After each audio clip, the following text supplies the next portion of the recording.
ben, mine de rien, il reste juste une équipe là, du côté de la section Nord. Et cette équipe-là, ben, ce sont les Packers de Green Bay. Les Packers, on en a parlé tout à l'heure brièvement. Ça avait mal commencé la saison en 2023, mais ils ont terminé en force lors de la deuxième moitié de la saison. Et lors des matchs éliminatoires, oui, je sais, ça fait mal si vous êtes un partisan des Cowboys. Ils sont allés à Dallas et ils ont donné toute une claque, toute une baffe aux Cowboys en éliminatoire. Donc, on voit ben, les nouveaux venus. Hein? Bon, on a perdu Aaron Jones, on vient d'en parler, qui a quitté pour le Minnesota, mais on l'a remplacé par Josh Jacobs, l'ancien des Raiders. Donc, ça, c'est intéressant pour les Packers de Green Bay. Il ne faut pas oublier que A.J. Dillon est toujours présent. Donc, ça te donne deux demi à l'attaque qui sont quand même robustes du côté des Packers de Green Bay. Qu'est-ce qui a retenu ton attention, là, soit dans les nouveaux joueurs qui sont arrivés du côté de Green Bay ou les joueurs qui ont quitté l'organisation? L'acquisition clé, selon moi, des Packers de Green Bay, Didier, c'est celle de Xavier McKinney, à qui on lui a donné un large contrat, qui est, selon moi, l'un des meilleurs demi de sûreté en couverture de passe. Et je pense que c'est un besoin criant du côté des Packers de Green Bay, Didier. L'année dernière, ben là, en plus, on a fait des congédiements, on a fait des ajouts dans le groupe d'entraîneurs en ce sens. On a congédié Joe Barry, ton préféré, qui était très, disons, passif. Ses défenses étaient très Ouais, passives. Joe pour être Barry, on l'a poli. remplacé par... Hein? Non, j'ai dit pour être poli, oui, on va dire que ses défenses Oui, étaient oui, passives, j'ai oui. dit passif pour... Oui, oui, ça s'appelle, c'est ça, choisir ses mots. Et on l'a remplacé par Jeff Hafley, qui est beaucoup plus agressif, puis qui demande beaucoup plus de couverture homme à homme. Donc, l'acquisition ou l'ajout de Xavier McKinney va dans ce sens-là. Donc, je trouve que c'est l'acquisition la plus importante des Packers à être en défense, parce qu'on a vraiment une attaque. On n'avait pas besoin de receveurs de passe, on a des jeunes receveurs de passe. Savais-tu, Didier, qu'on avait l'équipe la plus jeune dans l'histoire de la NFL en éliminatoire l'année dernière, quelque chose comme 24-25 ans en moyenne. On a un jeune quart de jeunes receveurs de passe, oui. On a signé Josh Jacobs, mais on a aussi Marshawn Lloyd et qu'on a repêché également un jeune porteur de ballon. Donc vraiment, faut tout que ce monde-là, c'est un peu comme les Canadiens de Montréal, faut que ce groupe-là grandisse ensemble. Puis je pense qu'on est en droit de s'attendre à de grandes choses dans l'avenir du côté des Packers. Ah, les Packers qui sont l'organisation qui nous prouve qu'on n'a pas vraiment besoin de repêcher les receveurs de passe en première ronde. OK? Non seulement ça, puis ça fait longtemps du côté des Packers qu'on en trouve des receveurs de passe. Mais là, tu regardes durant la saison morte, écoute, il y a plusieurs receveurs qui ont fait sauter la loterie. Je parlais tout à l'heure de Amon-Ra St. Brown là, du côté des Lions de Détroit. Justin Jefferson aussi a signé une grosse prolongation de contrat avec les Vikings du Minnesota, puis il y en a eu quelques-uns d'autres du côté de la NFL. Mais les Packers qui ont possiblement un des meilleurs groupes de receveurs de la Ligue, là, maintenant, là, soudainement, puis ce sont tous des joueurs qu'on a repêchés du côté de Green Bay. La défense, elle doit être mieux. Ça peut pas être pire que sous Joe Barry, je peux pas croire. Et quand tu regardes l'unité défensive des Packers, c'est ça qui était frustrant avec Joe Barry. Puis ce groupe-là, cette unité-là est Mhm. tellement talentueuse, Marc-André, que ce soit au niveau de la ligne défensive, à la position de secondaire de ligne, ou au niveau de la tertiaire, tu as des joueurs qui sont excellents, qui sont parmi les meilleurs de la NFL à leur position. Et malgré tout, l'unité, écoutez, il y avait des erreurs en termes de couverture, on avait des problèmes. Une semaine, c'était contre le jeu au sol, on n'était pas capable d'arrêter la course. Donc, je crois que cette unité-là, elle peut juste être améliorée. Si elle peut jouer avec plus de constance, ça serait vraiment un gros plus du côté des Packers. Absolument. Elle sous-performait. On se demandait, elle donnait des verges contre la course, c'était assez pitoyable aussi. Elle sous-performait. C'est à se demander si ça prenait simplement un changement de coordinateur défensif pour que vraiment cette unité-là retrouve ses lettres de noblesse. Ouais, ben on va le savoir dès la première semaine d'activité, parce que les Packers vont jouer contre ton club, les Eagles, au Brésil, vendredi Ouais, soir, rien de moins. ouais, Oui. Alors, on va ouais. avoir deux matchs, un match jeudi soir à Kansas City, et après ça au Brésil, vendredi soir, Packers contre Eagles. Est-ce que Selon tu vas être toi, en ouais, ben direct? t'as-tu dire quelque chose? Va- Vas-tu être en direct, Didier, au Brésil? Je Tu me penserais demandes pas. si RDS va m'envoyer au Brésil? OK, non, non, on C'est va ça pas que tu là. me demandes? Non. Non, non, non. OK, on change de sujet. Malheureusement, écoute, j'aimerais bien ça, mais non, ce n'est pas dans les Non. cartes, comme on dit. Non, exactement. Écoute, selon toi, ça va être quoi l'histoire à suivre là, du côté des Packers? L'histoire Ben, est-ce numéro que un là, Jordan, qui retient l'attention.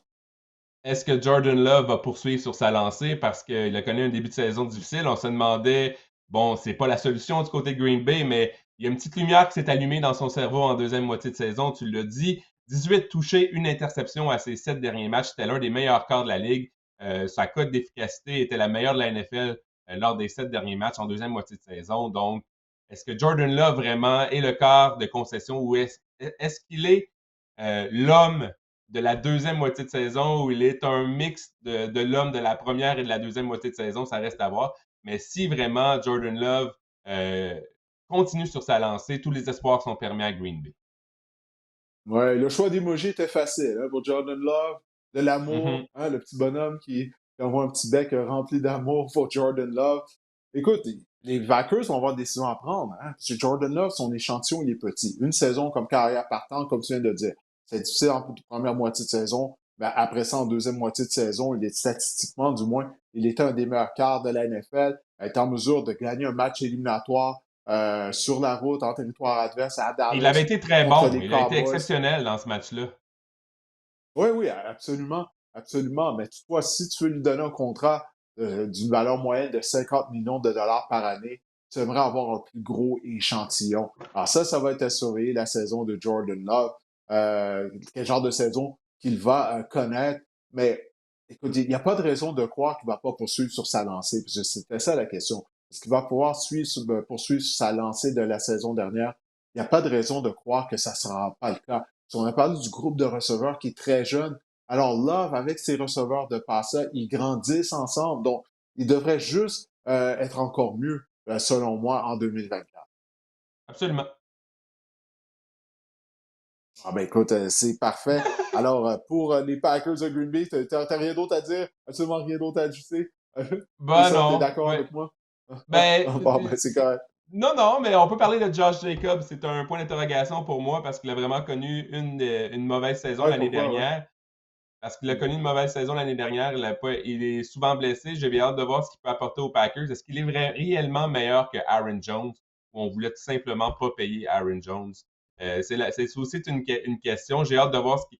Mais tu sais, en termes de joueurs, d'utilité, de talent sur le terrain et d'habileté sur le terrain, Aaron Jones pour Josh Jacobs, c'est en termes de, c'est ça, d'utilisation et de qualité aussi dans le jeu aérien, c'est 4 en dessous pour une pièce. Mais j'ai hâte de voir l'utilisation de Josh Jacobs et mon chapeau fantasy, l'utilisation qu'on va faire aussi de Marshawn Lloyd, de qui on dit beaucoup de bien. Ouais, mais non, mais c'est vrai, c'est une bonne question, hein.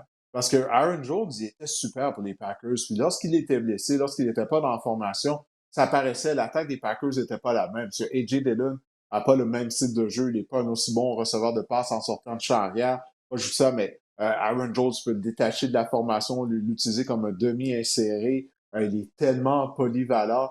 Mais je me dis, lorsqu'une équipe laisse un joueur quitter via le marché autonome, il doit avoir une raison pour ça. Alors peut-être position de porteur de ballon, tu le sais, hein, du jour au lendemain, des fois, il y a une chute en termes de production.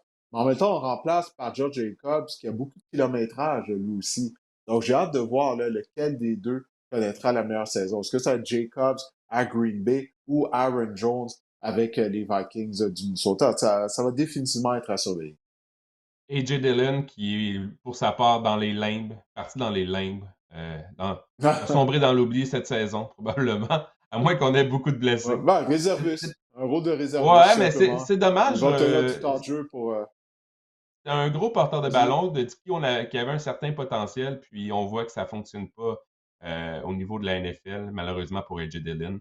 Non, il Mais n'est oui, pas un mauvais joueur, mais faut lui trouver un rôle, c'est ça. Tu sais, il est gros, il est robuste, mais il peut pas être ton porteur de ballon numéro un. Là. Ça, je pense que il, à Green Bay, on le sait, là, c'est pour ça que on a mis George Jacobs.